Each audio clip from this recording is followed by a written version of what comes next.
Bueno, muy buenos días, mis queridos hermanos y hermanas. Qué bueno venir aquí temprano el sábado por la mañana para tributarle honra y gloria a nuestro Dios. Esta mañana vamos a estudiar sobre el calendario del Mesías. Pero antes de hacerlo queremos orar para pedir la bendición del Señor. Así que les invito a inclinar sus rostros reverentemente mientras oramos. Padre Celestial, al abrir tu palabra, pedimos que nos des claridad de pensamiento, que nos des corazones abiertos y nos capacites para compartir este maravilloso mensaje que has dado a tu iglesia. Gracias por escuchar esta oración, te lo imploramos en el nombre de Jesús. Amén. En nuestros dos temas de anoche estudiamos sobre la casa del Mesías. ¿Cuál es la casa del Mesías?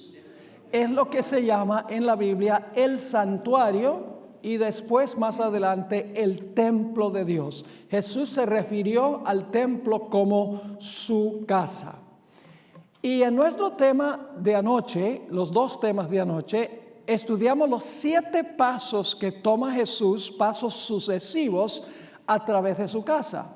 ¿A dónde comienza Jesús a transitar por su casa? Comienza en el campamento. ¿Y qué hace Jesús en el campamento? En el campamento vive una vida sin pecado. ¿Con qué propósito? Para tejer un manto de justicia que le pueda ofrecer a cada ser humano. Luego Jesús se mueve al altar del sacrificio. Y en el altar del sacrificio, el Señor Jesucristo hace ¿qué? Carga los pecados de toda la raza humana y sufre el castigo que todos los seres humanos deben sufrir. Luego Jesús se mueve ¿a dónde? Se mueve al lavacro. ¿Y el lavacro qué evento representa? Representa la resurrección de Jesús para que Él pueda desempeñar la siguiente función. ¿Cuál es la cuarta función de Jesús? Se mueve al lugar santo del santuario.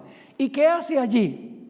Intercede por los que reclaman su vida perfecta y su muerte por el pecado. Y entonces Cristo, cuando el individuo, la persona, reclama lo que Cristo hizo en la tierra, Cristo coloca su vida y su muerte a la cuenta del pecador y Dios mira al pecador como si nunca hubiera pecado. Luego entonces Jesús se mueve ¿a dónde? Al lugar santísimo, a donde va a separar a los creyentes genuinos de los creyentes falsos. Y cuando termina esa obra de separar a los genuinos de los falsos, se cierra la puerta de la gracia y ahora Jesús toma todos los pecados que entraron al santuario, todos los pecados de los penitentes, de los que son creyentes genuinos, los saca y los coloca sobre la cabeza del macho cabrío Azazel, símbolo de Satanás. Y entonces Satanás permanece 1000 años en una tierra desolada, vacía, sin luz y sin habitantes. Después de eso, Satanás, sus ángeles y los impíos son destruidos. Y entonces Jesús toma el último paso en el proceso de moverse por su casa y ese paso es venir para habitar en nuestro campamento para siempre. Es decir, los pasos de Jesús comienzan en el campamento y terminan en el campamento.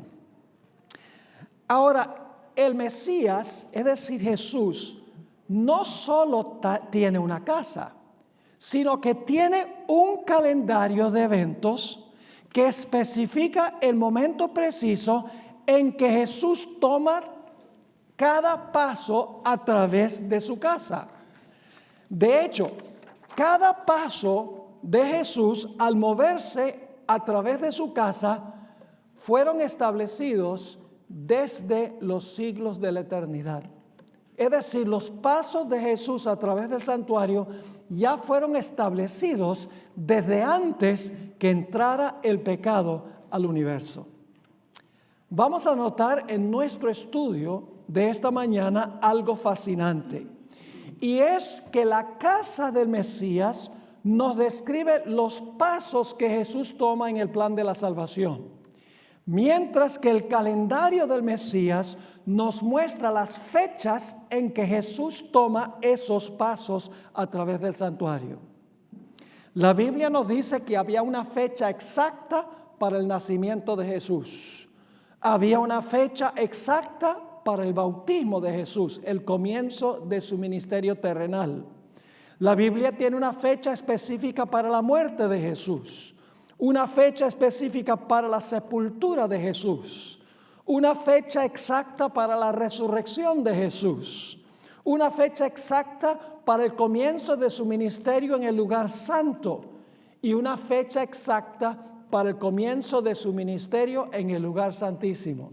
Todo estaba fríamente calculado antes que Jesús viniera a este mundo. Los planes de Dios no conocen ni premura ni demora. Dios no adelanta los pasos del Mesías ni atrasa los pasos del Mesías. Todo se cumple de acuerdo al plan que fue establecido desde los siglos de la eternidad. Quiero leerles una cita que encontramos en el libro El deseado de todas las gentes, página 23. Deseado de todas las gentes, página 23. Particularmente la última parte de la cita es la que me interesa especialmente. Dice allí: la venida del Salvador había sido predicha en Edén. Cuando Adán y Eva oyeron por primera vez la promesa, esperaban que se cumpliese pronto. Es decir, pensaban que el Mesías iba a venir pronto cuando Dios anunció. Dieron gozosamente la bienvenida a su primogénito, esperando que fuese el libertador.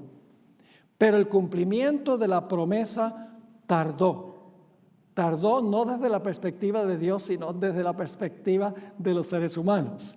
Pero el cumplimiento de la promesa tardó. Los que la recibieron primero murieron sin verlo. Desde los días de Enoc, la promesa fue repetida por medio de los patriarcas y los profetas, manteniendo viva la esperanza de su aparición.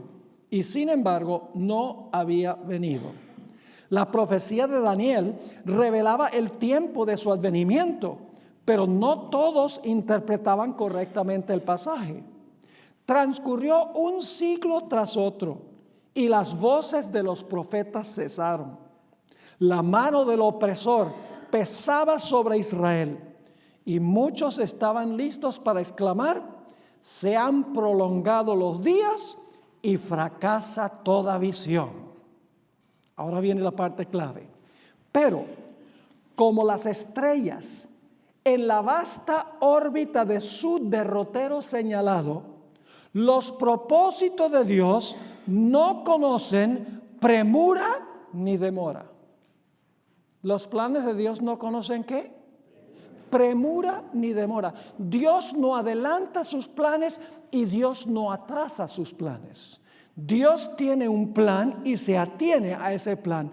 Cada evento de la vida del Mesías tenía una fecha exacta cuando debía cumplirse. Hablemos en primer lugar de la encarnación de Jesús. La Biblia nos dice en Gálatas el capítulo 4 y el versículo 4 algo muy interesante. Dice: pero cuando vino el cumplimiento del tiempo. Eso indica que iba a haber un momento para la encarnación. Pero cuando vino el cumplimiento del tiempo, Dios envió a su Hijo, nacido de mujer y nacido bajo la ley, para que redimiese a los que estaban bajo la ley, a fin de que recibiésemos la adopción de hijos. Fíjense la expresión: cuando vino el cumplimiento del tiempo, Dios envió a su Hijo. Había un tiempo específico que tenía que pasar para que Dios enviara a su Hijo. Dicho sea de paso, esa expresión, cumplimiento del tiempo, es muy semejante al que encontramos en Marcos 1 y el versículo 15, donde inmediatamente después del bautismo de Jesús, Jesús dijo lo siguiente: el tiempo se ha cumplido El reino está cerca, arrepentíos y creed del evangelio. Y eso se refería a la profecía de las 70 semanas, cuando en las 70 semanas apuntaban la fecha del bautismo de Jesús. Y cuando Jesús fue bautizado, Jesús dice, el tiempo se ha cumplido. Es decir, Dios tenía una fecha exacta para el nacimiento del Señor Jesús. Pero como vimos anoche, no reveló la fecha, aunque Dios la tenía en su calendario, porque dice, cuando vino el cumplimiento del tiempo, Dios no quería que idolatráramos la fecha y no adoráramos y honráramos al Creador. La sierva de Dios en el deseado de todas las gentes, páginas 199 y 200, dijo lo siguiente en cuanto a la expresión, el tiempo se ha cumplido. Dice allí, la nota predominante de la predicación de Cristo era, el tiempo es cumplido y el reino de Dios está cerca. Arrepentíos y creed al evangelio. Así el mensaje evangélico, tal como lo daba el Salvador mismo, se basaba en las profecías. El tiempo que él declaraba cumplido era el periodo dado a conocer a Daniel por el ángel Gabriel. En el año 27 de nuestra era, Jesús, en ocasión de su bautismo, recibió la unción del Espíritu Santo y poco después empezó su ministerio. Entonces fue proclamado el mensaje, el tiempo es cumplido. Así que la expresión, el tiempo es cumplido, o cuando vino el cumplimiento del tiempo, se refiere a una fecha exacta en el calendario de Dios. Había una fecha en el calendario de Dios para el nacimiento de Cristo Jesús en este mundo. Pero también había una fecha exacta para el inicio de su ministerio terrenal. Quiero que notemos en Daniel el capítulo 9 y el versículo 24 y 25. Y quiero hacer un paréntesis aquí antes de leer esos versículos. Vamos a encontrar que cada vez que se va a realizar uno de esos eventos anunciados con fecha específica, hay un anuncio poderoso terrenal de que ese evento está por ocurrir o acaba de ocurrir. Yo pregunto, cuando el Señor Jesucristo iba a nacer, ¿hubo un poderoso anuncio terrenal? ¿Cómo no? ¿Cuál fue el anuncio? Bueno, primero los ángeles cantaron en el cielo, gloria a Dios en las alturas y en la tierra paz, buena voluntad para con los hombres. Además de eso vinieron unos sabios del oriente y dice que toda la ciudad de Jerusalén estaba alborotada porque oyeron que habían venido para adorar al Mesías. Dijeron, ¿será posible que el Mesías vino? Así que cuando Jesús iba a nacer hubo un poderoso anuncio terrenal. Yo pregunto, cuando Jesús estaba a punto de comenzar su ministerio terrenal después de su bautismo, ¿hubo un poderoso anuncio que indicaba que el Mesías estaba a punto de llegar? ¿Quién entregó ese mensaje? Ese mensaje fue entregado por Juan el Bautista. Así que cuando Jesús viene a nuestro campamento, cuando se encarna, hay un anuncio. Luego, cuando va a comenzar su ministerio terrenal en el campamento, hay también un poderoso anuncio para atraer la atención de que ese evento está por cumplirse. Ahora sí, vamos a Daniel 9, 24 y 25, a donde nos da el año en que el Mesías iba a comenzar su ministerio terrenal. Dice allí, 70 semanas están determinadas sobre tu pueblo y sobre tu santa ciudad. Dios le está hablando aquí a Daniel. Dios le iba a dar al pueblo de Daniel, a los judíos, 70 semanas de gracia. Ahora, no son semanas literales, son semanas simbólicas. ¿Cuántos días tienen 70 semanas? 70 semanas tienen 490 días. En la Biblia, un día equivale ¿a qué? Simbólicamente a un año. Es decir, las 70 semanas cubren 490 años.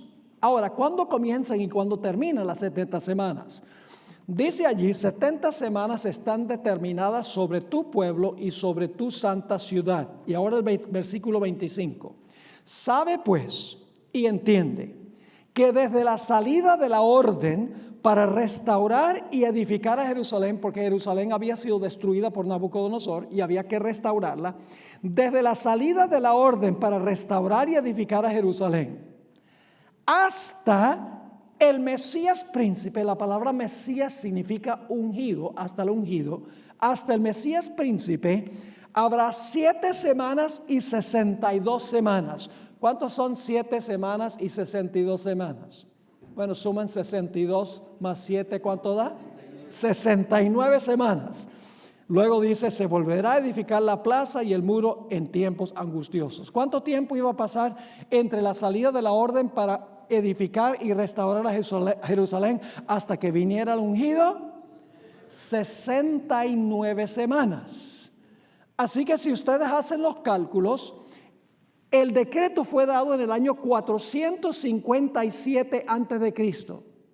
Van hacia adelante 69 semanas, que son años, que son ¿cuántos años? 483 años, y los trae ¿hasta qué fecha? Hasta el año 27 de la era cristiana. Es decir, que esta profecía de las 70 semanas nos da la fecha cuando comienzan las 70 semanas, nos movemos 69 semanas, que son 483 años, y eso nos lleva hasta el año 27 de la era cristiana. Es decir, el Mesías, el ungido, debía aparecer en el año 27 de la era cristiana. Inmediatamente surge la pregunta: ¿será que el Señor Jesucristo apareció en el momento preciso para ser ungido con el fin de comenzar su ministerio terrenal? Absolutamente.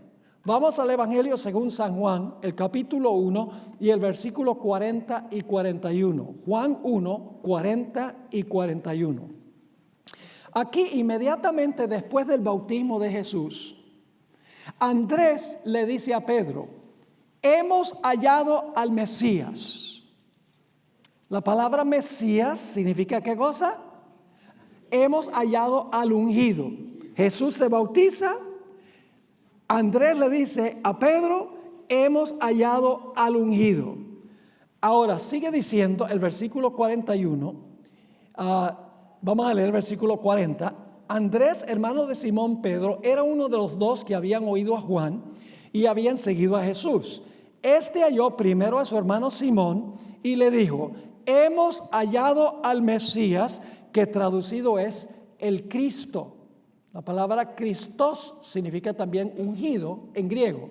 La palabra Mesías significa ungido en hebreo, en que fue escrito el Antiguo Testamento.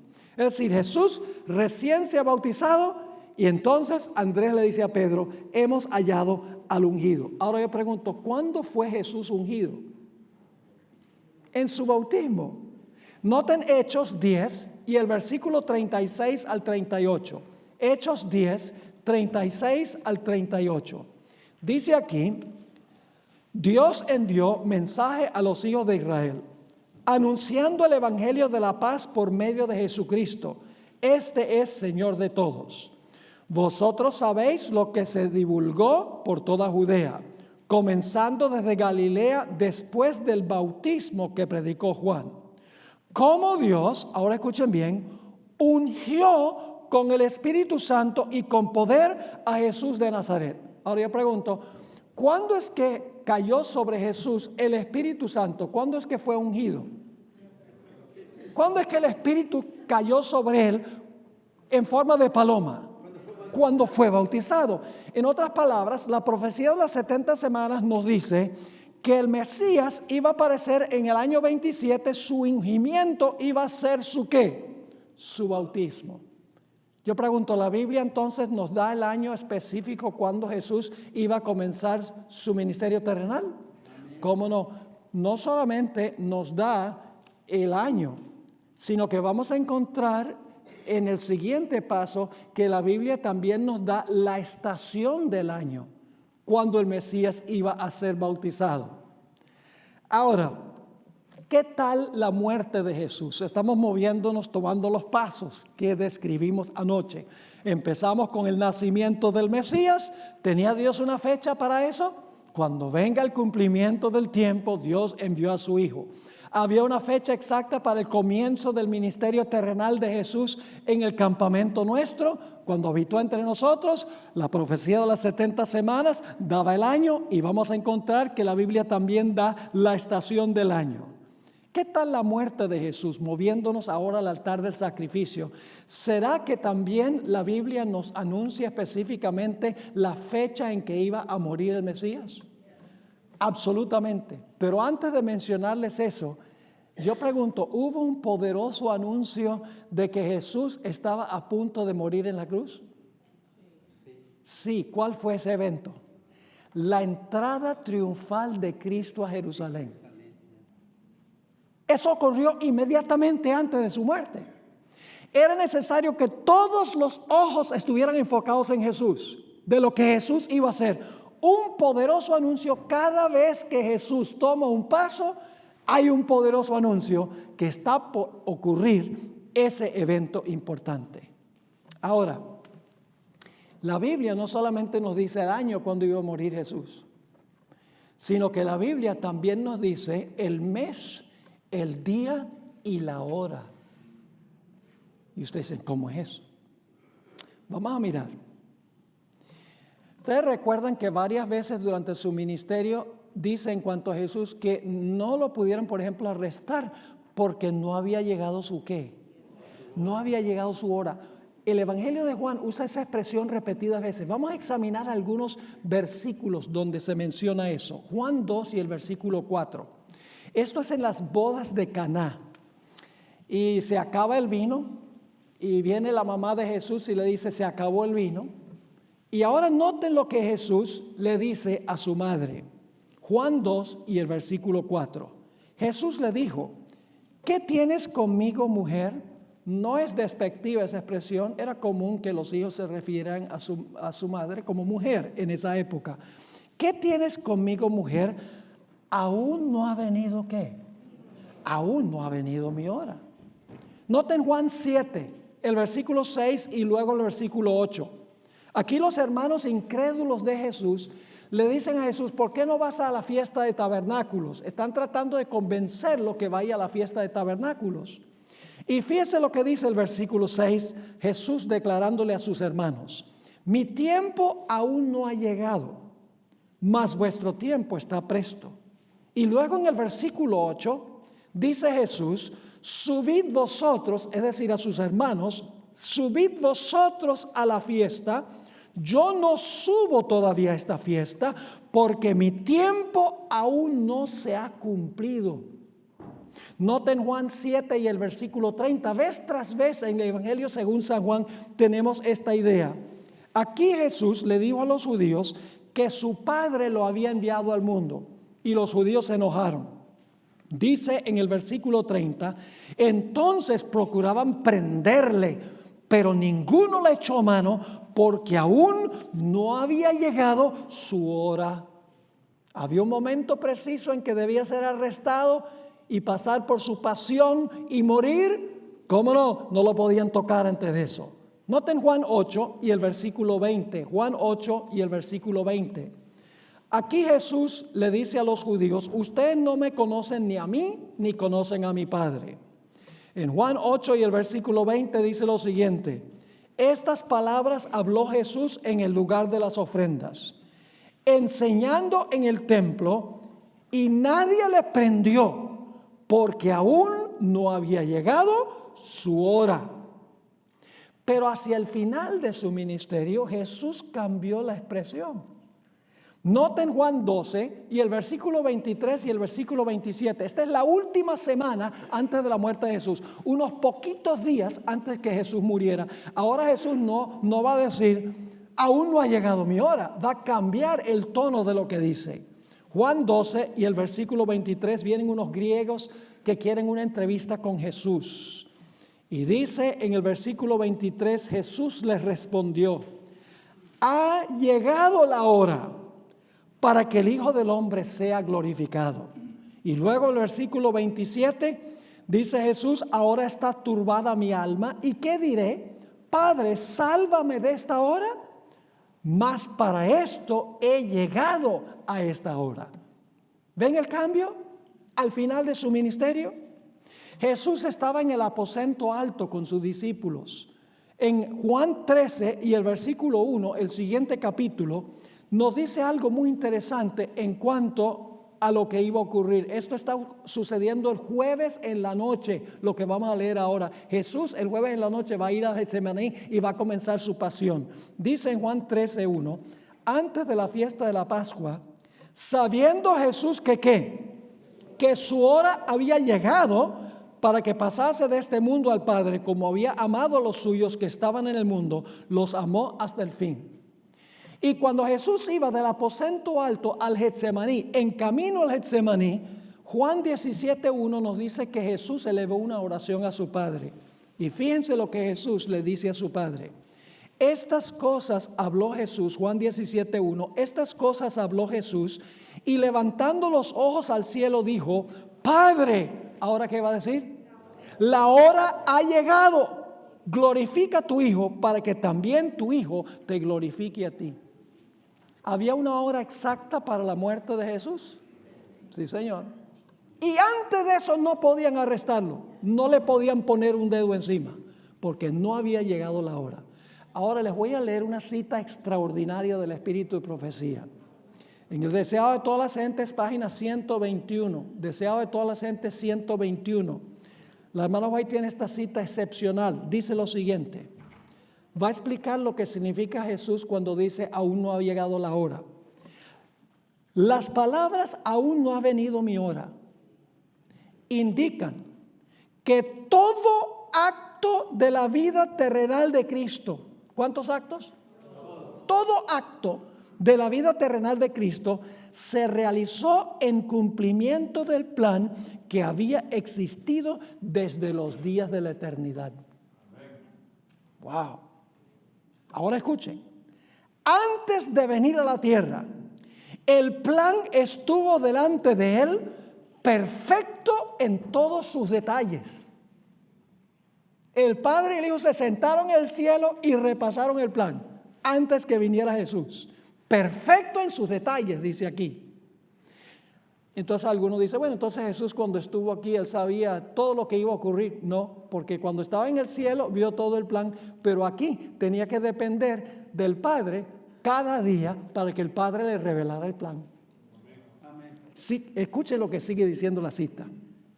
Pero mientras andaba entre los hombres, fue guiado paso a paso por la voluntad del Padre.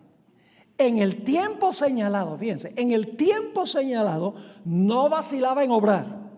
Con la misma sumisión, esperaba hasta que llegase el tiempo. Todo movimiento de Jesús le era revelado al Padre. Llegó el momento para esto. Llegó el momento para esto. En armonía con el plan específico y detallado que se había establecido en el cielo antes que Cristo viniera a la tierra. Y algunos dicen, entonces Jesús no podía fracasar. Sí, Jesús podía. Él podría haber decidido ir en contra del plan. Pero siempre se sometió al Padre y tomó el paso en la fecha en que el Padre le dijo que tomara ese paso. Hay otra cita en el Ministerio de Curación, página 380, a donde la sierva de Dios dice, y más adelante voy a leer la cita completa, pero ahora solo voy a leer una porción.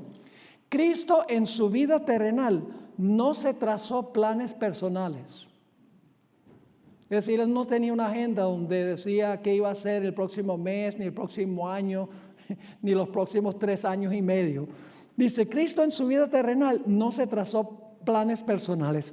Aceptó los planes de Dios para él y día tras día el Padre se los revelaba. No conocía todo el plan cuando estaba aquí. Cada día el Padre le revelaba el plan para ese día.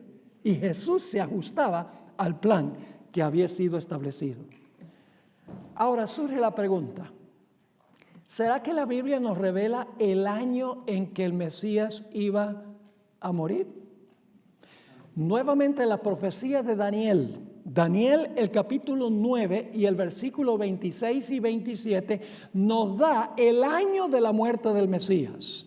Dice allí en la misma profecía de las 70 semanas, Y después de las 62 semanas, y se sobreentiende las 62 y las 7, o sea, después de las 69, según el contexto, ¿qué va a suceder? ¿Se quitará qué? Se quitará la vida al ungido, es decir, al Mesías, mas no por sí. Es decir, él iba a morir no para él, sino para ¿quiénes? Para nosotros. Y luego el versículo 27 dice, y por otra semana, que es la semana número 70, por otra semana confirmará el pacto con muchos, y a la mitad de la semana, es decir, de la última semana, la semana número 70, a la mitad de la semana, ¿qué va a hacer? Hará cesar el sacrificio y la ofrenda. En algún momento después de las primeras 69 semanas, se le iba a quitar la vida al Mesías. Y se le iba a quitar a la mitad de la semana, porque la mitad de la semana iba a hacer cesar el sacrificio y la ofrenda. ¿Está claro? ¿Están entendiendo esto? Ahora, ¿cuál sería la mitad de la última semana? Bueno, la mitad de la última semana sería el año 31. Y usted dice, pastor, ¿cómo que es el año 31? Del 27 al 31 hay 4 años. No, no hay 4 años. Porque Jesús fue bautizado en el otoño del año 27. Ahora vamos a movernos hacia adelante. Otoño del año 27, al otoño del año 28, 1 año. Al otoño del año 29, 2 años. Al otoño del año 30, 3 años. Jesús murió en la primavera. A la primavera del año 31, 3 años y medio. ¿Están entendiendo lo que estoy diciendo? Yo pregunto, ¿en qué estación del año entonces fue Jesús bautizado o ungido? En el otoño. Porque murió 3 años y medio después, en la primavera del año 31. La Biblia es precisa y exacta. Ahora, no solamente revela la Biblia el año en que el Mesías iba a morir, a la mitad de la última semana, sino que la Biblia también nos revela el mes, el día y la hora. Noten Éxodo 12 y el versículo 5 y 6. Éxodo 12 y el versículo 5 y 6. Está hablando del Cordero Pascual. Yo pregunto, ¿quién cumplió la ceremonia del Cordero Pascual? Jesús. Lo vamos a leer en un momento. Jesús es el Cordero Pascual. Dice en Éxodo 12, 5 y 6, el animal será sin defecto, macho de 1 año, lo tomaréis de las ovejas o de las cabras, y lo guardaréis hasta el día ¿qué? 14, ahí está el día. De este mes, que es el mes de Nisán, el primer mes del año religioso judío. Es decir, sabemos, en otras palabras, el día 14, sabemos el mes de Nisán y también la hora, porque sigue diciendo, y lo inmolará toda la congregación del pueblo de Israel entre las 2 tardes. ¿Qué significa eso entre las 2 tardes? Nosotros sabemos cuál es una tarde, cuando se oculta el sol, ¿verdad? De tarde a tarde guardaréis vuestro sábado. Pero entre los judíos había otra tarde. Y es cuando el sol alcanza su cenit a mediodía y comienza su descenso. Yo sé que el sol no desciende, pero parece que desciende, ¿ok? Cuando comienza su descenso, esa es la primera tarde. La última tarde es cuando se oculta el sol. Por eso nosotros le llamamos a las horas después de mediodía, las horas de la tarde, exactamente. Así que ¿cuándo sería entre las 2 tardes? Sería más o menos ¿a qué horas? A las 3 de la tarde aproximadamente. Ahora, 1 Corintios 5, 7 dice que Jesús cumplió esta profecía.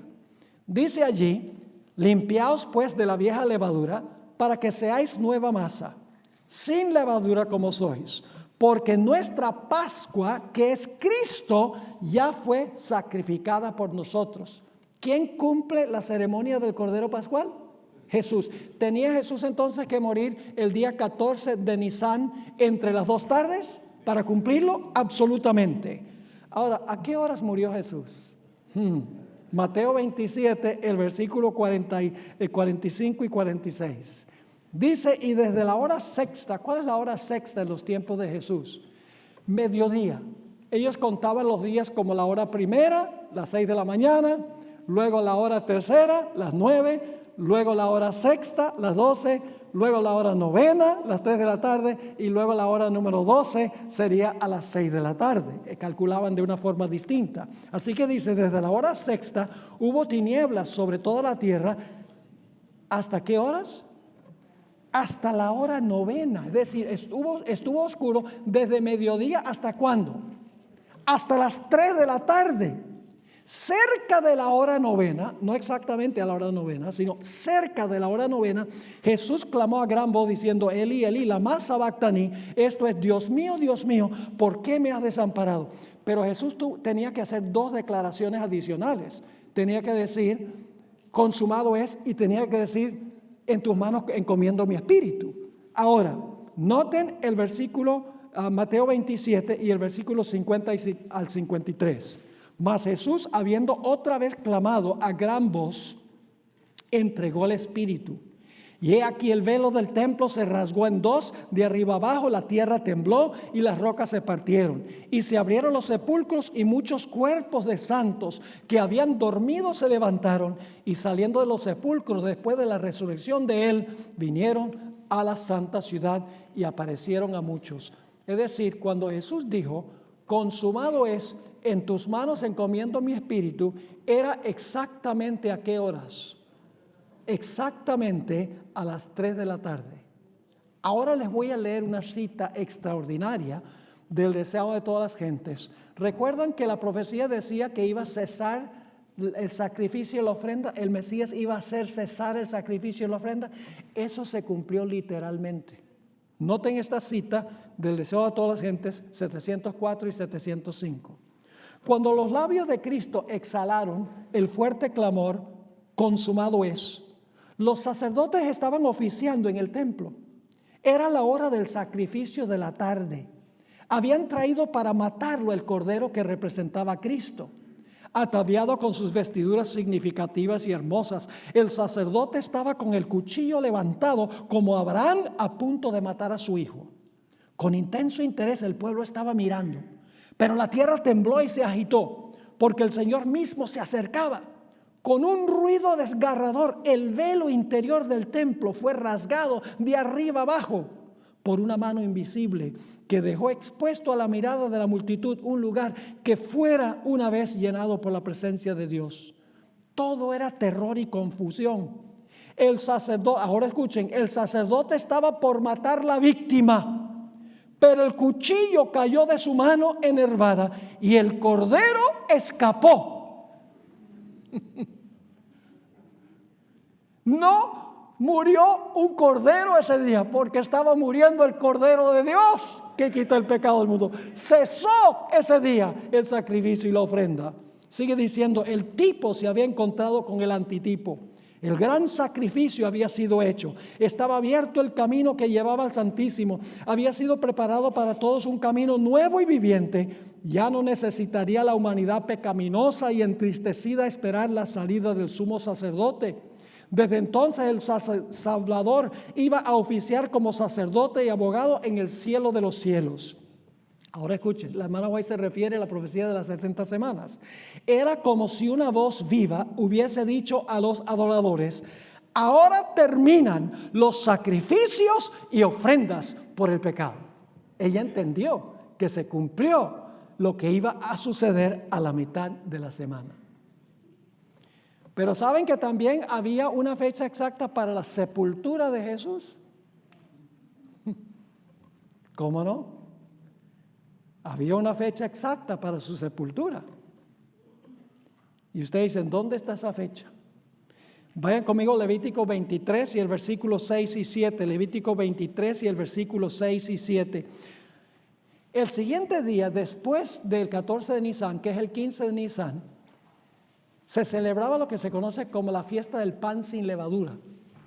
¿Qué representa la levadura? La levadura representa el pecado. ¿El Señor Jesucristo tenía pecado? El pan es Jesús. El hecho de que no tiene levadura significa ¿qué cosa? Significa que en Jesús no había ¿qué? En Jesús no había pecado. Ahora noten lo que dice Levítico 23, 6 y 7. Todavía es el mes de Nisan, el día 15 del mes de Nisan del año 31. Dice, a los 15 días de este mes es la fiesta solemne de panes sin levadura a Jehová. 7 días comeréis panes sin levadura. Ahora, ¿cómo representa esto la sepultura de Jesús? Tenemos que ir a otros textos de la Biblia. ¿Recuerdan ustedes la historia del maná? El pan que cayó del cielo. ¿Qué representaba el maná? Jesús dijo, yo soy el pan vivo que descendió del cielo. Pero hay algo más específico. En Juan 6:51, Jesús dijo que el maná es mi carne que yo daré por el mundo.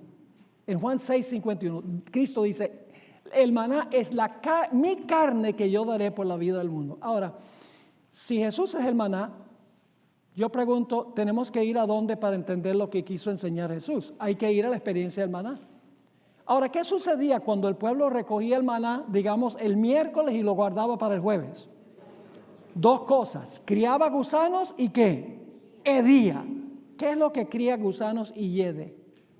Un cuerpo en vías de descomposición, ¿sí o no? Pero ¿qué sucedía cuando se recogía el maná, que representa la carne de Cristo, cuando se recogía el viernes y se guardaba para el sábado? Estaba tan fresco el sábado como había estado ¿cuándo? El viernes. ¿Qué hubiera sucedido con un cuerpo normal si una persona muere un viernes? ¿Qué hubiera estado sucediendo el sábado? Su cuerpo hubiera estado en proceso ¿de qué? De descomposición, que llevaría finalmente a criar gusanos y a hedir. ¿El cuerpo de Jesús vio corrupción? No. El apóstol Pedro en el día del Pentecostés en Hechos 2 enfatizó que Jesús, su cuerpo no vio corrupción porque él era lo que representaba el maná. No tenía él levadura de pecado. Es decir, el siguiente día representa la sepultura del Señor Jesucristo. ¿Creen ustedes que también había una fecha exacta para la resurrección de Jesús? ¿Les parece? ¿Cómo no? Dicho sea de paso, hubo un poderoso anuncio de la resurrección de Jesús. Poderoso anuncio, mis hermanos y hermanas. Los que resucitaron con él, dice que fueron a la ciudad a decirle a todo el mundo. Imagínense, había allí, según el Espíritu de Profecía, mártires que murieron desde el comienzo. Posiblemente estaba Abel ahí. 15, 16 pies de altura. Yo soy Abel. El Señor ha resucitado. Dice que fueron a muchos estos seres glorificados y testificaron, anunciaron la resurrección de Jesús. Cada vez que Jesús toma un paso hay un anuncio terrenal. Ahora, ¿será que hay una fecha para la resurrección de Jesús? ¿Cómo no? Levítico 23, 9 al 11. Y habló Jehová a Moisés diciendo, habla a los hijos de Israel y diles, cuando hayáis entrado en la tierra que yo os doy y os seguéis su mies, traeréis al sacerdote una gavilla por primicia de los primeros frutos de vuestra siega. Se conoce como la fiesta de las primicias. Y el sacerdote, ¿qué va a hacer? Mecerá la gavilla delante de Jehová para que seáis aceptos. El día siguiente del día de reposo lo mecerá. Es decir, las primicias ocurría el día después del día de reposo. ¿Qué día sería ese en el tiempo de Jesús? Si es el día después del día de reposo, tendría que ser ¿qué día? El domingo. El 16 de Nisan. Es decir, nos da la fecha de su muerte, sepultura y resurrección en las fiestas judías. Su muerte, 14 de Nisan, su sepultura, 15 de Nisan, su resurrección, 16 de Nisan. Y vamos a encontrar que en realidad la Biblia nos da la hora en que el Señor Jesucristo resucitó y se presentó ante su Padre como las primicias, porque las primicias se cumplen en la resurrección de Cristo. Noten 1 Corintios, el capítulo 15 y el versículo 20 y 21. 1 Corintios 15, 20 y 21. ¿Quién cumple las primicias? Dice, mas ahora Cristo, ¿qué? Ha resucitado de los muertos, primicias de los que durmieron es hecho. ¿Saben lo que pasó la mañana de la resurrección? El Señor Jesucristo resucitó e hizo un viaje corto al cielo para presentarse ante su Padre, para que el Padre confirmara que su sacrificio era acepto, porque dice que cuando mecían la gavilla era señal de que eran aceptos ante Jehová. Jesús se presentó ante el Padre y le dijo: Padre, ¿es suficiente mi sacrificio como para salvar a mi pueblo? Y el Padre aceptó el sacrificio de Jesús como las primicias, y luego Jesús regresó a la tierra. Y usted dice: ¿cómo sabemos esto? Porque por la mañana, cuando María quería tocar a Jesús, María Magdalena quería tocar a Jesús, ¿qué dijo Jesús? No me toques, todavía no he ascendido a mi Padre. Pero esa noche le dijo a sus discípulos: tóquenme. Así que tiene que haber ascendido en el interino entre cuando resucitó y cuando permitió que sus discípulos lo tocaran esa noche. Ahora, ¿creen ustedes que también había una fecha exacta para el comienzo del ministerio de Cristo en el lugar santo? ¿Les parece? ¿Cómo no? ¿Un poderoso anuncio terrenal? Claro que sí.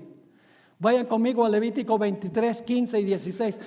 Las fiestas judías tienen el calendario de eventos del Mesías, los momentos cuando Él se mueve a través de su casa.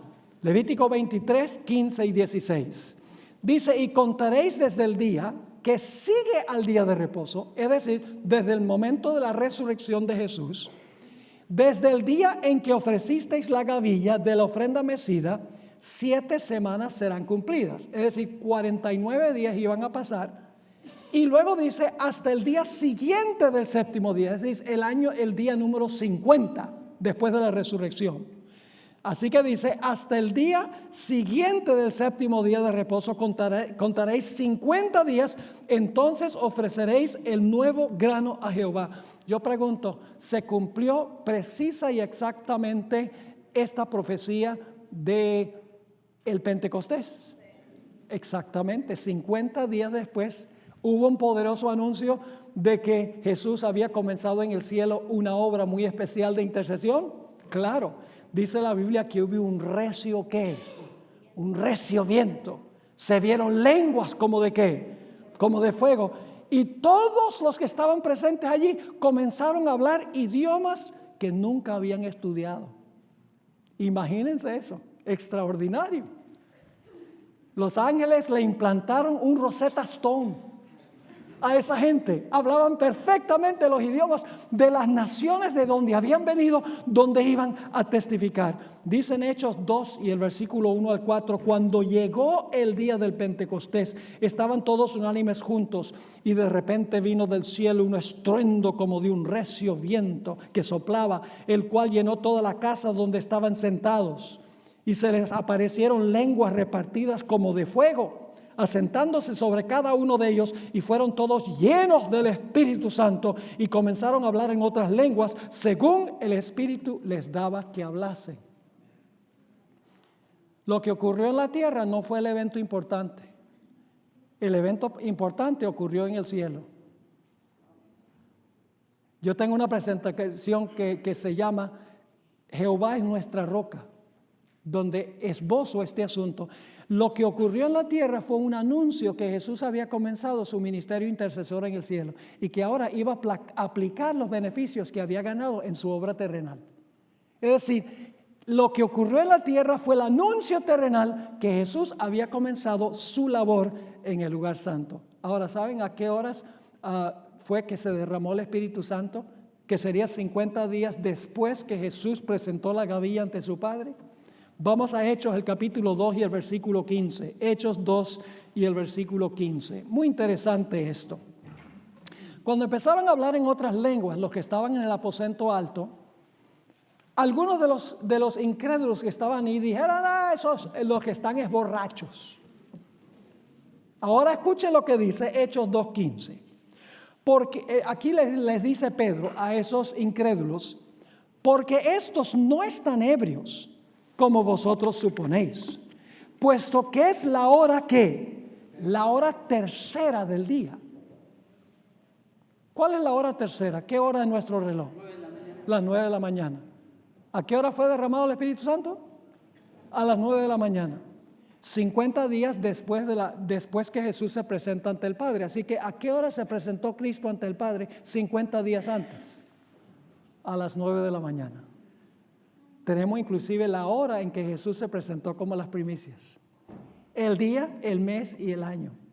Y tenemos también el mes, el día y el año cuando Jesús comenzó su ministerio intercesor en el santuario celestial. Esas son las 4 fiestas primaverales: la Pascua, pan sin levadura, primicias y Pentecostés. Pero luego viene un largo verano californiano, seco, árido, infértil en Israel, donde no cae lluvia. ¿Saben qué periodo representa eso? Representa el periodo de dominio papal, donde dice en Apocalipsis capítulo 11 que no cayó lluvia durante el periodo de su profecía. Pero ese largo verano seco y árido era interrumpido por las fiestas otoñales. ¿Y cuál era la primera fiesta otoñal? La primera fiesta otoñal era la fiesta de las trompetas. Las trompetas anunciaban que estaba pronto a llegar, ¿qué día? El día de la expiación, que es el inicio de ¿qué cosa? El inicio del juicio de Israel. Ahora yo pregunto, ¿hay una fecha exacta para el inicio del juicio en el santuario celestial, el movimiento de Cristo del lugar santo al lugar santísimo? ¿Cómo no? No tenemos tiempo de esbozar esto completamente, pero la profecía de Daniel 8 y el versículo 14 nos dice: hasta 2300 tardes y mañanas, luego el santuario será ¿qué? Purificado. Pero no solamente sabemos el año, que es 1844, porque empieza el mismo tiempo que comienzan las 70 semanas, 457 antes de Cristo. Vamos hacia adelante 2300 años y nos lleva al año 1844. Pero la Biblia no solamente nos da el año, la Biblia también nos da el mes y el día en las fiestas. Nota Levítico 23, 26 y 27. Levítico 23 y el versículo 26 y 27. También habló Jehová a Moisés diciendo: a los 10 días de este mes séptimo será el día de expiación. ¿Cuándo debía ser el día de expiación? ¿A los qué? A los 10 días de este mes séptimo. Ahora, en 1844, el día 10 del mes séptimo cayó el 22 de octubre en nuestro calendario. Es decir, la Biblia nos dice en las fiestas y en Daniel 8:14 que Jesús se iba a mover al lugar santísimo para comenzar la obra de juicio el 22 de octubre de 1844. Ahora yo pregunto, un poderoso anuncio de que estaba por comenzar el juicio. ¿Quiénes dieron ese anuncio? ¿Han oído hablar alguna vez del movimiento millerita? Guillermo Miller, no solamente en Norteamérica, sino en otros lugares del planeta. Su mensaje central era: temed a Dios y darle gloria, la hora de su juicio ha llegado. Y además de eso, Guillermo Miller, el versículo central del cual predicaba era: hasta 2300 días y el santuario será purificado.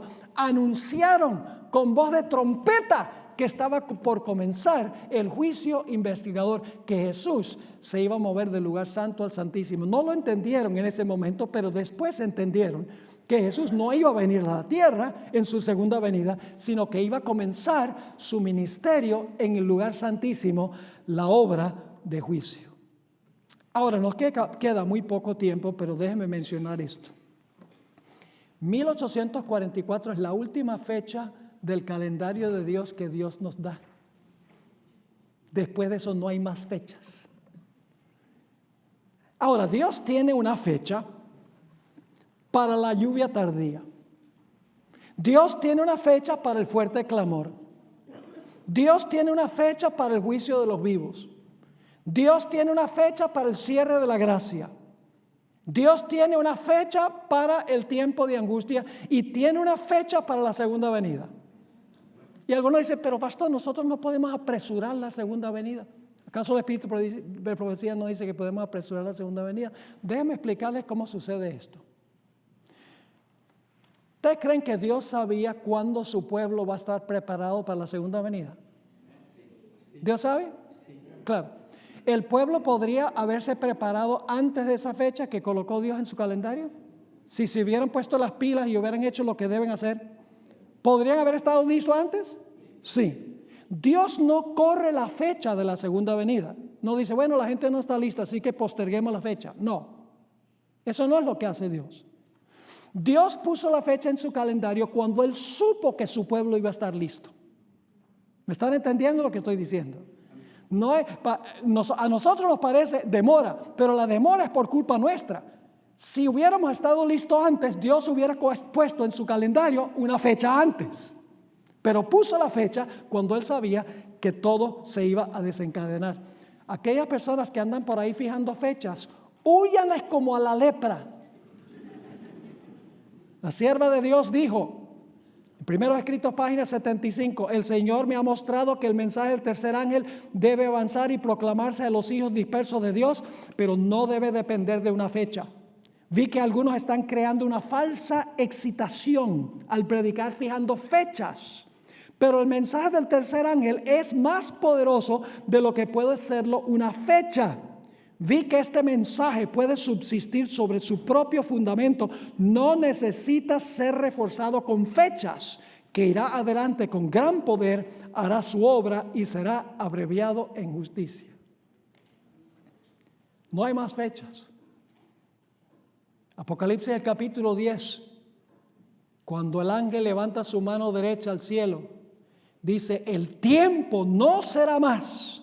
Se refiere no a tiempo calendario, sino que se refiere a tiempo profético. No más profecías que tienen que ver con tiempo.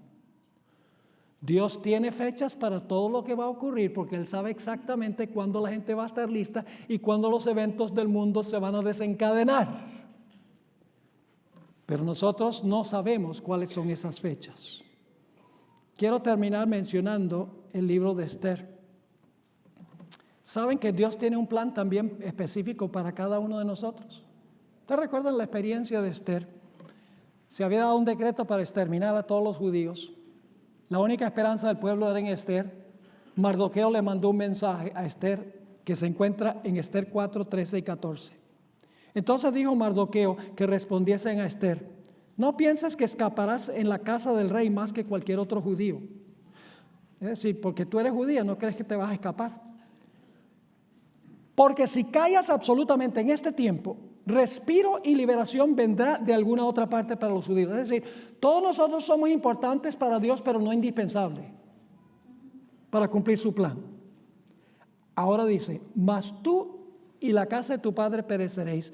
Y luego le dice Mardoqueo, ¿quién sabe si para esta hora has llegado al reino? Dios te puso en el palacio para este momento. Ahora mira si vas a cuadrar con el plan de Dios. ¿Recuerdan que yo les leí esa cita donde la hermana White dice que Jesús no se trazaba planes personales? Voy a leer rápidamente. Cristo en su vida terrenal no trazó planes personales.